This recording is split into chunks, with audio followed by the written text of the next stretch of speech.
இன்றைக்கி most of the ஃபேமிலியில் வந்து 2 பேருமே சம்பாதிக்கிறாங்க. மென் மட்டும்தான் வந்து இந்த ஃபினான்ஷியல் டிசிஷன்லாம் எடுத்துப்பாங்க. இன்றைக்கி வந்து பார்த்தோன்னா 2 பேருமே வந்து எல்லாத்துலேயும் எக்ஸ்போஸ் ஆகிறதுனால இன்றைக்கி நிறைய பேர் என்ன பண்ணுறாங்கன்னா ஃபிக்ஸட் அமௌண்ட்னால பிரயோஜனமே கிடையாது. 20 இயர்ஸ் லேட்டர் 2 லட்ச ரூபா பெரிய அமௌண்ட்டாக இருக்கலாம். அதுக்கப்புறமா நெக்ஸ்ட் 35 இயர்ஸில் அதே 2 லட்ச ரூபா. 2 பேர் 2 எஸ்ஐபியாக பண்ணுறதுல என்ன சார் கூடுதல் பெனிஃபிட் இருக்குது? 10 லட்ச ரூபா ஹஸ்பண்ட் மட்டும் இன்வெஸ்ட் பண்ணுறாருன்னு வச்சுக்கோங்க. 1 இயர் கழிச்சு அவங்களுக்கு கிடைக்கக்கூடிய தொகை வந்து 5 லட்ச ரூபா ஹஸ்பண்டு, 5 லட்ச ரூபா ஒய்ஃப் பண்ணிட்டு இருந்தாங்கன்னா அவர் பேரில் தான் இருக்குது, என் பேரில் இல்லை, என் பேரில் தான் இருக்குது, அவர் பேரில் இல்லை அப்படின்னதுன்னா இது வந்து ஒரு ஃபோர்ஸ்டு சேவிங்ஸ். ஈஸியாக இன்றைக்கி 20,000 ரூபா இஎம்ஐ இல்லாமல் வீடு வாங்க முடியாது. 20 வருஷம் லோனுக்கு 20,000 ரூபா 20 வருஷம் பே பண்ணுவாங்களா மாட்டாங்களா? வணக்கம் சார். வணக்கம் மனோஜ். சார், இப்போது எல்லாருமே பார்த்தீங்கன்னா ஆஃப்டர் மேரேஜ் கப்புளாக தான் எல்லா விஷயத்தையும் டிசைட் பண்ணுறாங்க இந்த மாடர்ன் டேஸில். And more over husband and wife 2 பேருமே ஏர்ன் பண்ண ஆரம்பிச்சிட்டாங்க. கப்புளாக ஏதாவது இன்வெஸ்ட் பண்ணுறதுக்கு ஏதாவது உங்ககிட்ட ஆப்ஷன் இருக்கா சார்? முன்னாடி வந்து ஃபேமிலியில் ஒருத்தர் தான் சம்பாதிச்சுட்டு இருந்தாங்க. இன்றைக்கி மோஸ்ட் ஆஃப் த ஃபேமிலியில் வந்து 2 பேருமே சம்பாதிக்கிறாங்க.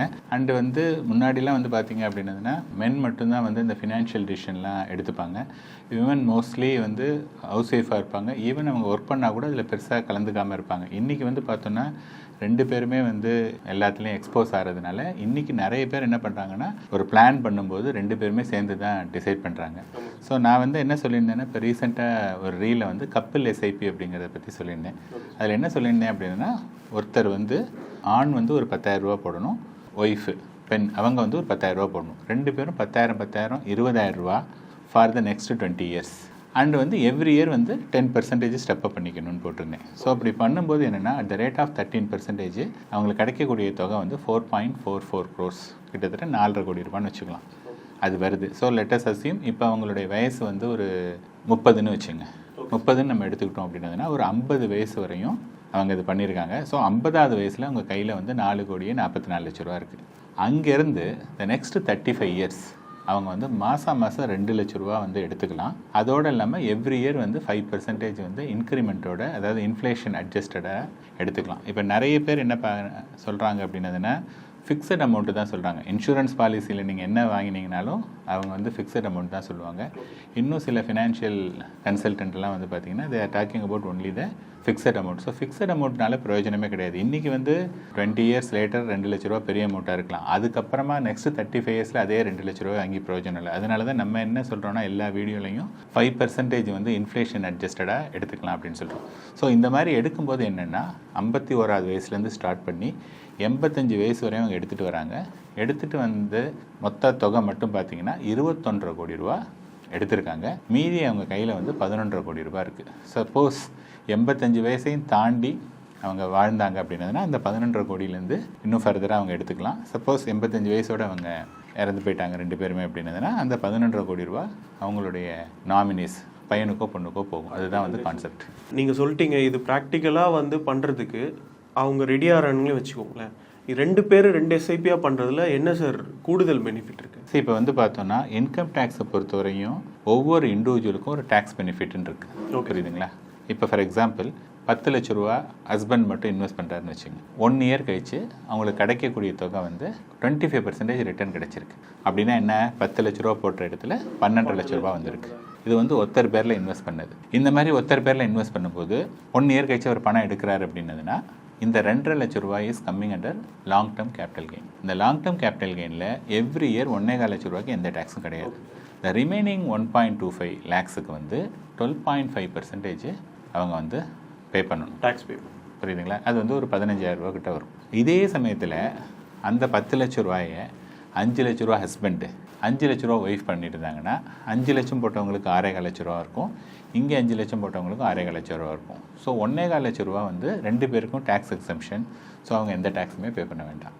புரியுதுங்களா? ஸோ ஒன்று வந்து பார்த்திங்கன்னா இந்த டேக்ஸு வந்து பெட்டர்மெண்ட் பண்ணிக்கிறதுக்கு வந்து ஒரு இது இருக்குது. இன்னொன்று வந்து பார்த்தோம் அப்படின்னதுன்னா ஒவ்வொரு இண்டிவிஜுவலுக்கும் அவங்க பேரில் ஒரு பைசா இருக்குது அப்படின்னு சொன்னதுன்னா அது வந்து that gives a motivating factor. இன்னும் கொஞ்சம் இன்வெஸ்ட் பண்ணணும் அப்படிங்கிறது தோணும். அவர் மட்டும் அவர் பேரில் தான் இருக்குது, என் பேரில் இல்லை, என் பேரில் தான் இருக்குது, அவர் பேரில் இல்லை அப்படின்னதுன்னா இன்னொருத்தர் வந்து அதை பெருசாக பார்க்க மாட்டாங்க. செக்யூர்டாகவும் ஃபீல் பண்ணுவாங்க. ஸோ இங்கே வந்து பார்த்தோம் அப்படின்னதுன்னா இன்றைக்கி வந்து ஒவ்வொரு இண்டிவிஜுவலும் சம்பாதிக்கிறாங்க அப்படின்றது போது அவங்கவுங்க பேரில் இருக்கிறது வந்து பெட்டர்.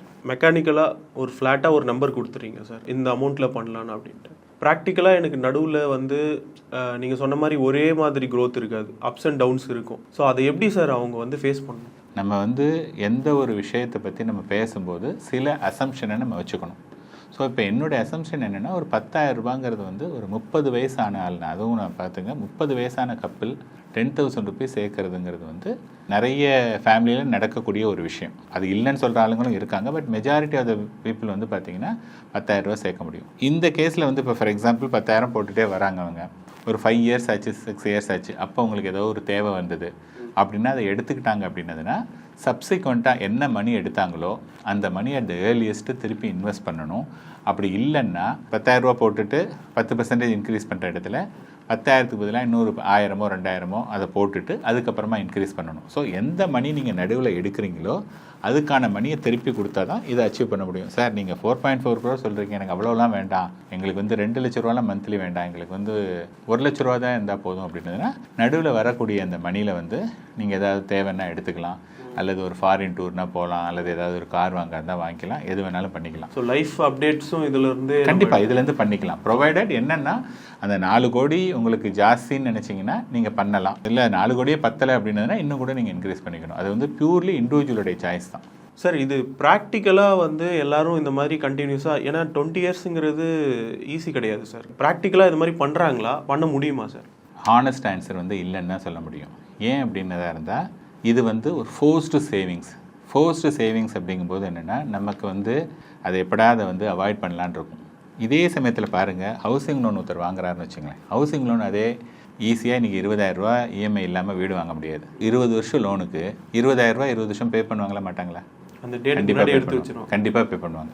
ஸோ என்னென்னா, அது வந்து எமோஷ்னலாக இருக்கும்போது அந்த கொஷினே இருக்கிறது இல்லை. இது வந்து என்ன நம்ம போடுறோம், நாளைக்கு வந்து இந்த அமௌண்ட் வருமா வராதா, அல்லது மார்க்கெட் மேலே கீழே போகுது அப்படின்னு சொல்லிட்டு நிறைய பேர் வந்து கண்டினியூ பண்ணாமல் இருக்கிறதுக்கான சான்சஸ் நிறைய. அதனால தான் நாங்கள் திருப்பி என்ன சொல்கிறோன்னா, personal finance is more personal then finance.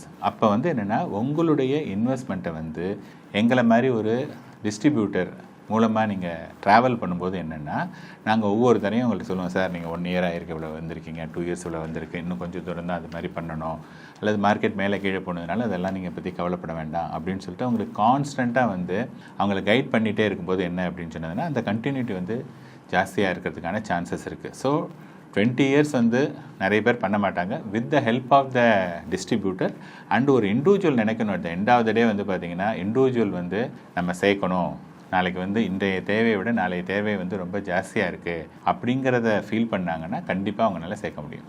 Sir இப்போது இது இண்டிவிஜுவலோட ஒரு டெசிஷன் சொல்கிறீங்க. பார்த்தீங்கன்னா நமக்கு தேவை வெல்த் கிரியேட் பண்ணணுன்ற ஆசை எல்லாருக்குமே இருக்கும்.